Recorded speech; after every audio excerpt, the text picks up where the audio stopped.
Hi good morning. ఈ వీడియోలో మనం ప్లాంట్ నర్సరీ సిలబస్ నుంచి basic facilities of A nursery అనే ఒక టాపిక్ గురించి డిస్కస్ చేద్దాం. మనకి ఇది ఇంపార్టెంట్ 10 మార్క్స్ క్వశ్చన్ అండి, very important question. So what is the basic facilities of A nursery? నర్సరీకి ఎటువంటి ప్రైమరీ ఫెసిలిటీస్ కావాలి, ఏమేమి కావాలి అనే దాని గురించి మనం డిస్కస్ చేద్దాం. Nursery is the base for the horticulture. Nursery is the base for horticulture, floriculture and agriculture. So nursery is the primary for the horticulture. Horticulture means to develop fruits and vegetables. Horticulture means to develop fruits and vegetables. Floriculture means to develop the flowers, bouquets, flowers. So floriculture. And agriculture means to develop the croplands. So nursery is the one of the important primary base for the horticulture, agriculture and floriculture, etc. Nursery depends on its physical resources as well as financial resources.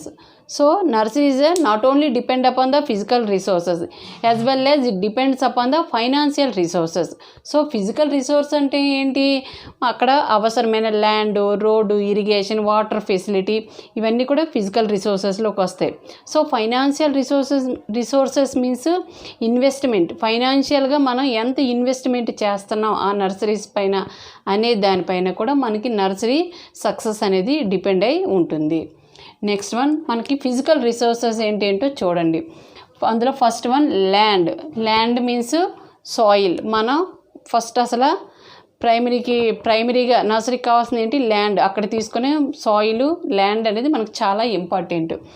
Land is the basic and fundamental physical resources for plant nursery.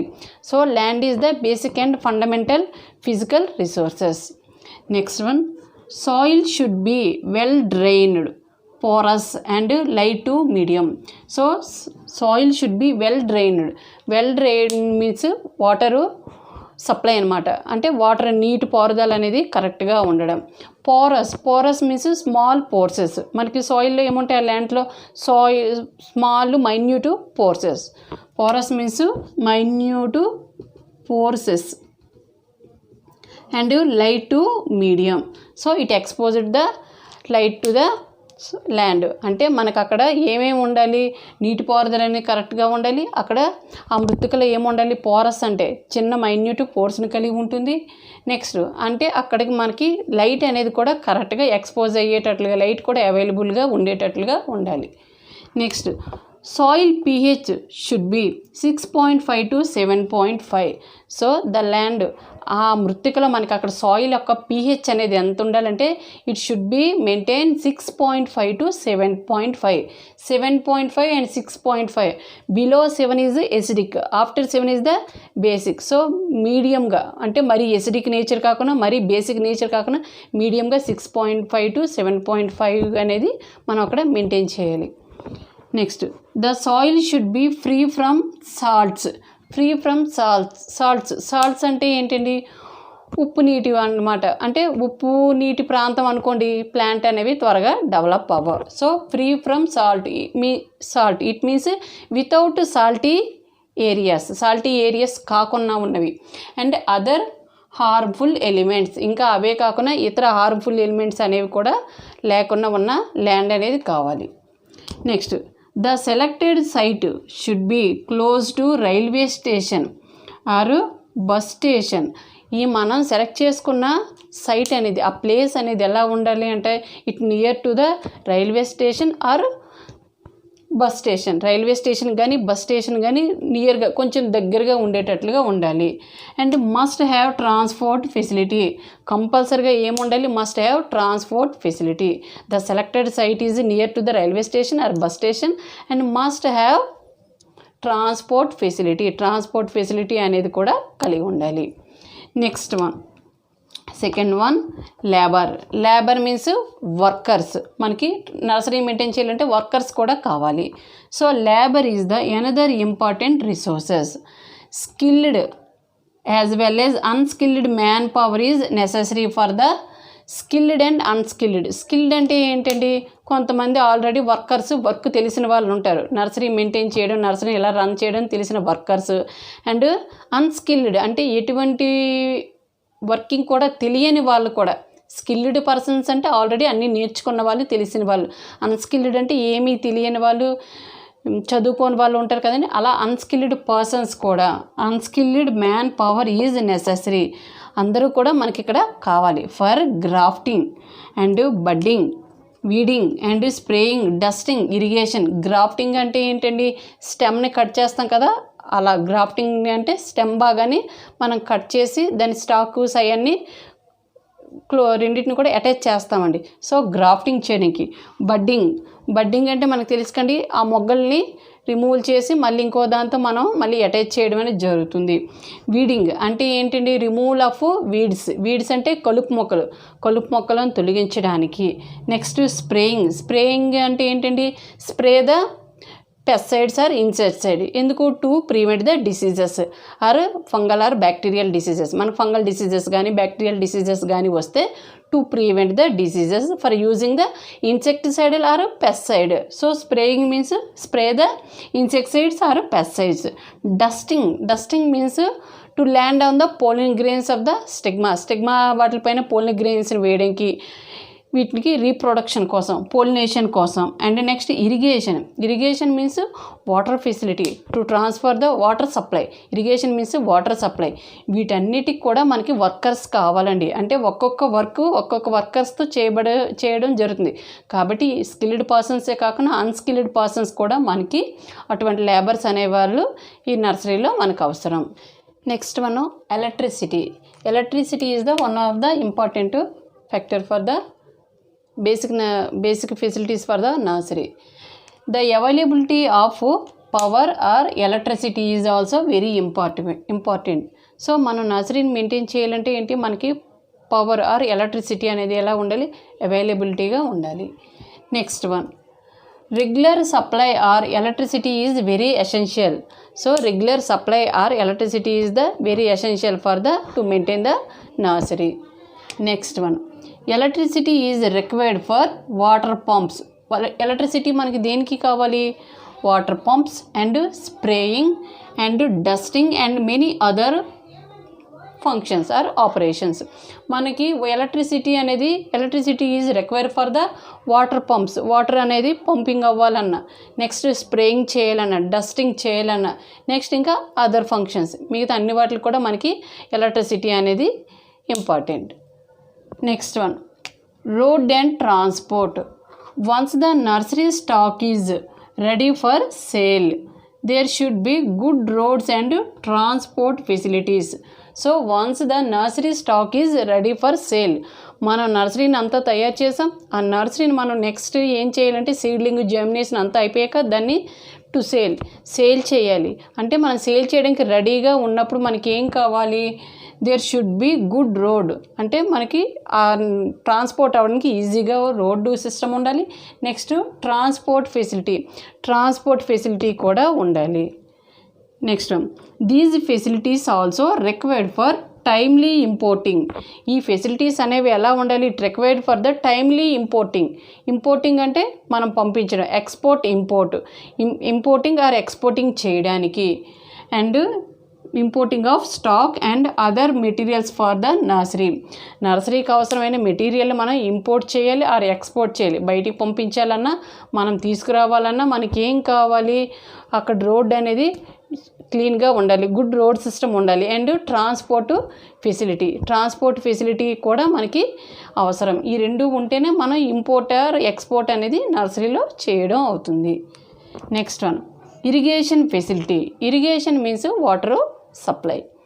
Required land with sufficient and assured supply for irrigation. Required land with sufficient అంటే సరిపడినంత, assured supply for irrigation సరైన water supply అనేది మనకి ఉండాలి. Is the most important basic resources. So irrigation is the most important important facility for the nursery. ఎందుకు మనం నర్సరీని maintain చేయాలంటే మనకి ల్యాండ్ ఎట్లా కావాలో అదేవిధంగా యాజ్ వెల్ యాజ్ మనకి ఏం కావాలి, వాటర్ సప్లై అనేది కూడా కరెక్ట్గా ఉంటేనే మనం నర్సరీని అక్కడ మెయింటైన్ చేయగలం. Next, quality of irrigation water should be prescribed level. అంటే మనకి క్వాలిటీ ఆఫ్ ఇరిగేషన్, ఆ వాటర్ సప్లై అనేది కరెక్ట్గా ఉండాలి, టైం టు టైం అనేది ఉండాలి. వాటర్ సప్లై కరెక్ట్గా ఉంటేనే it successful of the nursery అనేది మనకు అక్కడ సక్సెస్ అవ్వడం అనేది జరుగుతుంది. And next one, mother plant. Mother plants are the most important factor for the successful of the nursery. So mother plant అంటే ఏంటండి, మనం ప్రీవియస్ అంటే ముందు మన ఏ మొక్క నుంచి అయితే సీడ్స్ని కానీ విత్తనాలు కానీ తీసుకుంటామో వాటిని ఆ ముందు జనరేషన్ని మదర్ ప్లాంట్ అనేసి అంటాం. ఆ నెక్స్ట్ వచ్చిన జనరేషన్ని ప్రోజెని అనేది పిలుస్తాం, లేదా ఆఫ్ స్ప్రింగ్స్ అనేసి పిలుస్తాం. సో మనం ఒక ప్లాంట్ డెవలప్ అవ్వాలి అంటే అది దేనిపైన డిపెండ్ అయి ఉంటుందంటే mother plant, depend upon the mother plant. So nursery is successful. Nursery success అవ్వాలంటే సెలెక్టెడ్ ద మదర్ ప్లాంట్. మనం మంచి మదర్ ప్లాంట్స్ యొక్క సీడ్స్ని సెలెక్ట్ చేసుకోవడం వల్ల మనకి ఆ నర్సరీ అనేది సక్సెస్ అవుతుంది. So it is important factor for the successful of the nursery. Different varieties of mother plants are planted in different pots. Different varieties of mother plants are planting in the different pots. వేరు మొక్కల్ని వేరు వాటిలో మనము వాటిని planting చేయాలి. Next, pests and diseases are controlled regularly by spraying pesticides and fungicides. మనం pests and diseases మనకి నర్సరీలో కాకుండా క్రాప్ ప్లాంట్లో అయినా దేనిలో అయినా మనకి fungal diseases, pest diseases, bacterial diseases అనేవి వస్తాయి. మరి ఆ డిసీజెస్ని మనం కంట్రోల్ చేయాలంటే ఏం చేయాలి? To prevent the diseases, spraying the fungicide or pesticide or insecticides. Mother plants should be selected from government nurseries or agricultural universities. So ఈ మదర్ ప్లాంట్స్ మనం తీసుకొచ్చేటప్పుడు ఎక్కడి నుంచి సెలెక్ట్ చేసుకోవాలంటే మ్యాక్సిమంగా అగ్రికల్చరల్ యూనివర్సిటీస్ నుంచి కానీ గవర్నమెంట్ నర్సరీస్ నుంచి కానీ మనం మదర్ ప్లాంట్స్ని తీసుకోవచ్చు. ఎందుకు అంటే అక్కడ different varieties of mother plants అనేవి ఉంటాయి. కాబట్టి మనం ఆ మదర్ ప్లాంట్స్ యొక్క వెరైటీస్ని లేదా ఆ సీడ్స్ని మనం ఇక్కడ తీసుకురావడం ద్వారా మనం కొత్తగా ప్లాంట్స్ని డెవలప్ చేయొచ్చు. Next one, hedges and compound.